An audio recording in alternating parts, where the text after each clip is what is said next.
Agar siz eringiz olgan qarz sabab tanlov oldida qolsangiz, nomusingizmi, farzandingizmi, qaysini tanlardingiz? Pauza, yurak urishi sadosi. Bu ayol tanladi. Bu hikoya xiyonat haqida emas. Bu hikoya qashshoqlik, bosim, qo'rquv va ayolning sinishi haqida.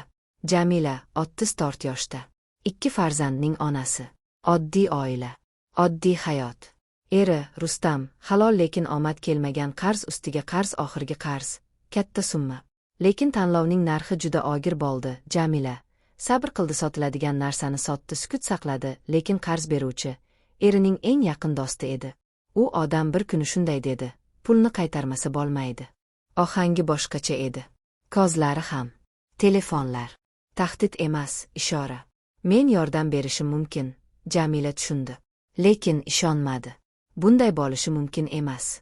Ammo qarz, foiz bilan osti, uyga tahdid bo'ldi, bolalarning kelajagi xavf ostida qoldi.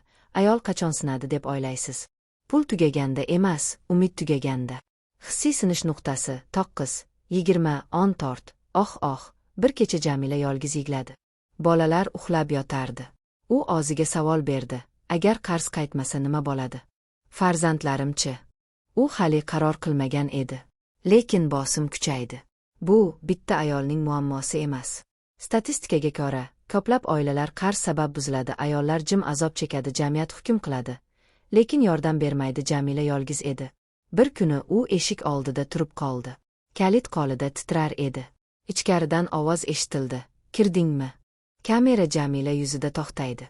Bu eshikdan kirish hammasini o'zgartirardi.